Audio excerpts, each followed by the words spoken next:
মই সুধিছিলোঁ আপোনালোকে এতিয়াতো চন্দন ব্ৰহ্ম আৰু কাম্পা বৰগয়াৰীক লৈ কৈছে। ओमफ्राय आंनाव खनसे लाफैदों नालाय आं बुंबाय आंहा जेबो आपत्ति गैया आङो फ्रि आं रायज्लायगोन होननानै खोन्थाहरदों। दिपेन बर' दं, कनेन बसुमतारी दं, खाम्फा दं। এটাই পোষ্ট খালী আছে, তাৰমানে পৰ্টফলিঅ' খালী আছে। 5 বছৰত দিব পৰা নাই, মানুহ অভাৱত। কৈছে যে আমাৰ এটা মানুহ যোগান ধৰা গাঁওবুঢ়া পোষ্ট আছে। बेनिया जाहैबाय इउपिपिएल आरो बिपिएफ गोरोबनांगौ बेखौ लानानै रायज्लायबाय थादों। खाम्फाबो दङमोन, दिपेन बर' आबसुनि प्रेसिडेन्ट, करेन बसुमतारी आबसुनि जेनेरेल सेक्रेटारि आंखौ लोगो हमफैदों।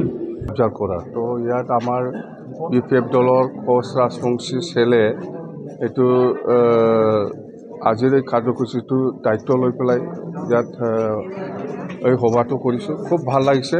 মুঠতে চবেই জানে বীৰ চিলাৰায়ে গোটেই অসমৰ কাৰণে বা গোটেই নৰ্থ ইষ্টত কেনেকুৱা কাম কৰি আহিছে। লেংগুৱেজৰ ক্ষেত্ৰতে হওক বা সাহিত্যৰ ক্ষেত্ৰতে হওক, অকল সি যুঁজাৰু নহয়, চব দিশত এক্সপাৰ্ট। সেইখিনি কথা। আৰু বাকী আপোনালোকে শুনিছে না নাই, এই যে কি বুলি কয়, এই প্ৰমোদ বড়োৰ লগত মই সেইদিনা টেলিফোনত কথা পাতিছিলোঁ। মই সুধিছিলোঁ আপোনালোকে এতিয়াতো চন্দন ব্ৰহ্ম আৰু কাম্পা বৰগয়াৰীক লৈ কৈছে, কি পৰ্টফলিঅ' দিব বুলি মই সুধিছিলোঁ। তো প্ৰমোদ বড়োই কৈছে মোক যে আমাৰ ইউপিপিএল দলত খালি এটাই পোষ্ট খালী আছে, তাৰমানে পৰ্টফলিঅ' খালী আছে। 5 বছৰত দিব পৰা নাই, মানুহ অভাৱত। কৈছে যে আমাৰ এটা মানুহ যোগান ধৰা গাঁওবুঢ়া পোষ্ট আছে, তাতে আমি দিম বুলি কৈছে মোক। তাৰমানে খাম্পা আৰু চন্দনক ইউপিপিএলৰ কি পৰ্টফলিঅ' দিব আপোনালোকে এনেকুৱা সুধিছিল। মই কথাটো সেইটোৱে। তো সিহঁতে কৈছে যে প্ৰমোদ বড়োই মোক জনাইছে আমাৰতো এনেকুৱা পোষ্ট খালী নাই আমাৰ দলত আছে মানুহ যোগান ধৰা গাঁওবুঢ়াৰ নিচিনা পোষ্ট। এইটোকে দিছে। বিৰাট অন্যায় হৈছে না এইটোতো। এতিয়া দায়িত্ব পালে এইফালে মানুহ যোগান ধৰি পেলাই ইউপিপিএলত আনিব লাগে। খাম্পা আৰু চন্দনে সেইটোৱে কাম কৰি আছে। আপোনালোকে দেখা নাই, যেনেকৈ পৰ্টফলিঅ' পাইছে এনেকৈ কাম কৰি আছে বেচৰা। কিন্তু মই ভাবিছিলোঁ ভাল পৰ্টফলিঅ' দিব বুলি, কিন্তু দিয়া নাই। ইমান অন্যায়, আমাৰ দলৰ পৰা মানুহ লৈ যাব, ইমান অন্যায়। এনেকুৱা পৰ্টফলিঅ'টো দিব নালাগিছিল প্ৰমোদ বড়োই। গাঁওবুঢ়া পোষ্টটো খালী আছে বোলে, ইয়াতে দিছে। মানুহ যোগান ধৰি আছে, দেখা নাই ইফালে পৰা। আপোনালোকে মানুহ যোগান ধৰাটোৱে এই খাম্পা আৰু চন্দনৰ কাম, বেলেগ দায়িত্ব দিয়া নাই। গাঁওবুঢ়া পোষ্ট আমাৰ বিপিএফ দলৰ মেইন উদ্দেশ্যটো হ'ল BTCটো কেনেকৈ বাচাব পাৰে। আমি এতিয়া ধ্বংস হ'বলৈ গৈ আছে BTC, এইটোকে বাচাৱাৰ দায়িত্বটো আমাৰ বিপিএফ দলৰ দায়িত্ব।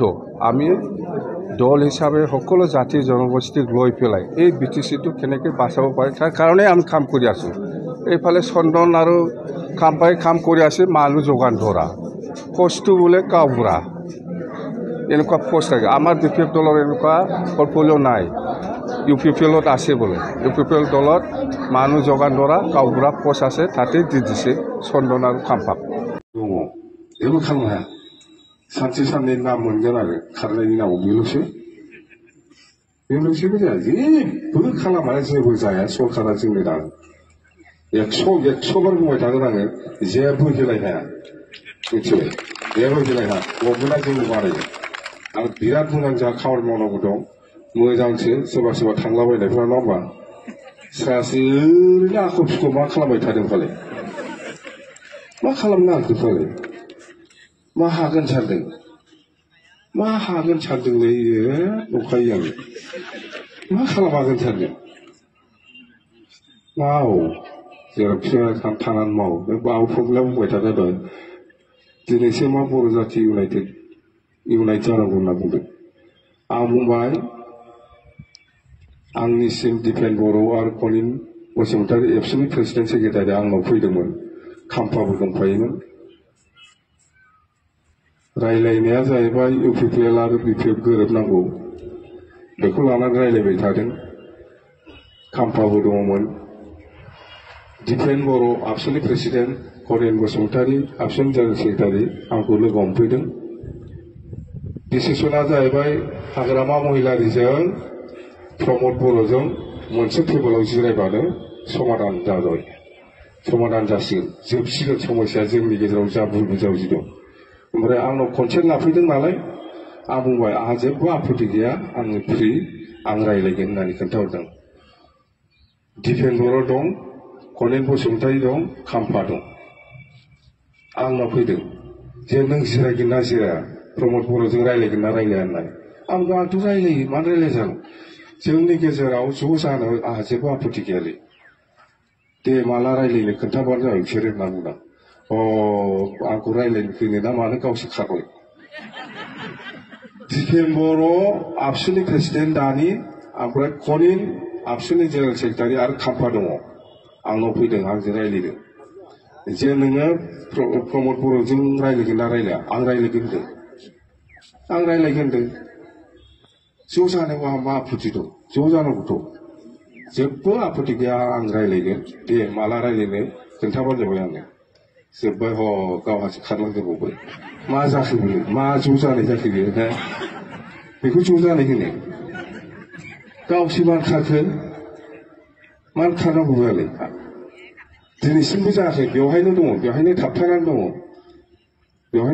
दं दिनैसिमबो बे रायलायनाया जायाखै बे खारामोब्ला आं खोन्थायामोन खिन्थु अपेन खालामबाय आं दिनै मिथिबाय दिनैनि आबसुनि प्रेसिडेन्ट दिपेन बर' आरो आबसुनि जेनेरेल सेक्रेटारि कनिन बसुमतारी आरो खाम्फा आंनाव फैदों रायलायदों आंनाव कनसेन्ट लाफैदों नों रायलायगोन ना रायलाया रायलायगोन होनदां आंथ' रायलायगोन मानो रायलाया बर' जाथिया इउनाइट जानायाव आंहा मा आपत्ति थानांगौ लेंबोदो गाव लेंबोदोंना दाना गावसो लिंनानै लाना थांजादों मा जाखो बेनोथ' मानसिफ्रा बहुदानो मिथियामोन खुला खालामबाय आं दिनै गाव खारनायखायसो खुला खालामदों आं माबा खालामामोन आङो दोनखुमाबाय थागौमोन मिथिबाय जाबायथ' क्लियार दा जोंना बेनो खिन्थु आं स्पष्ट बुंबाय गभर्नमेन्टआ जों दागोनलै गभर्नमेन्टआ जों दागोन गभर्नमेन्टखौ आरो जों खामानि मावगोन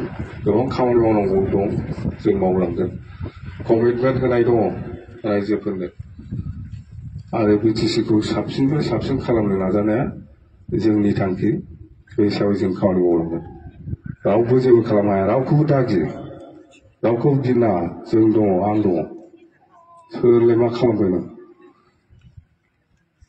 जोंबो आन्दलनखारिसो